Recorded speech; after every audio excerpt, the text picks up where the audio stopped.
ఈ ప్రాజెక్ట్ని 200 కోట్లలోపే పూర్తి చేయగలమని మాకు తెలియదా? మరెందుకు 300 కోట్లకు టెండర్ వేసాం? వచ్చాడండి పెద్ద పుట్టింకి. వంశపారంపర్యంగా నిలబెట్టుకుంటూ వస్తున్న వ్యాపారం రాయిదే. నీలాంటి ముష్టెదవల్ని అంత ఈజీగా ఎదగనిస్తావా? మీ లెవెల్కి తగ్గ పని చూసుకోండిరా. నా అర్హతకు మించిన ప్రాజెక్ట్ అని వెనక్కి తిరిగి చూడకుండా వెళ్ళిపో.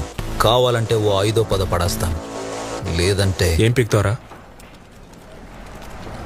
ఎరా ఎర్రి పప్ప, ఎటువంటి కష్టం పడకుండా అసలు ఏ క్వాలిఫికేషన్ లేకపోయినా మీ నాన్న ఉన్నోడనే ఒకే ఒక కారణంతో చెమట కూడా పట్టకుండా స్ట్రైట్ గా ఎండి చైర్లో కూర్చున్న నీకేంత పొగరుంటే, అమ్మ నాన్న తిప్పలపడి స్కూల్ ఫీజు కడితే ఎల్కేజీ నుంచి 10th క్లాస్ వరకు కష్టపడి చదివి పాస్ అయ్యి ఇంటర్లో ఈజీగా ఉన్న గ్రూప్లన్నీ వదిలేసి ఎంపీసీ చదివితేనే ఇంజనీర్ అవ్వగలమని చెప్తే కష్టమైన అదే గ్రూప్ సెలెక్ట్ చేసుకుని ఫిజిక్స్కి ఒక ట్యూషన్, కెమిస్ట్రీకి ఒక ట్యూషన్, మ్యాథ్స్కి ఒక ట్యూషన్ అని రోడ్లు పట్టుకు తిరిగి ఆ ఫీజు కట్టాలి ఈ ఫీజు కట్టాలని అమ్మా నాన్నల్ని హింస పెట్టి బోర్డ్ ఎగ్జామ్లో పాస్ అవడానికి ఫ్లాస్క్లో టీ పెట్టుకుని రాత్రంతా చదివి అలారం పెట్టుకుని పొద్దున్నే లేచి మళ్ళీ చదివి తీరా పాస్ అయ్యాక ఎంసెట్లో ర్యాంక్ రాకపోతే లాంగ్ టర్మ్ కోచింగ్ తీసుకుని అప్పటికీ సరైన ర్యాంక్ రాక అమ్మ నగలు తాకట్టు పెట్టి మేనేజ్మెంట్ కోటాలో సీట్ సంపాదించి తెలుగు మీడియం నుంచి వచ్చిన నాకు ఇంగ్లీష్ అర్థం కాక ఫస్ట్ ఇయర్ నుంచి 4th ఇయర్ దాకా ఉన్న అరియర్స్ అన్ని 4th ఇయర్ లో ఒకేసారి క్లియర్ చేసి ఈ సొసైటీలోకి వస్తే ఈ జనమంతా నన్ను ఉద్యోగం లేని ఎదవా అని నీచంగా మాట్లాడుతున్నా లెక్క చేయక ఉద్యోగం కోసం ఆ ఆఫీసు ఈ ఆఫీసు అని పిచ్చ కుక్కల 4 ఏళ్లుగా తిరుగుతున్న నన్ను ఈ ప్రాజెక్ట్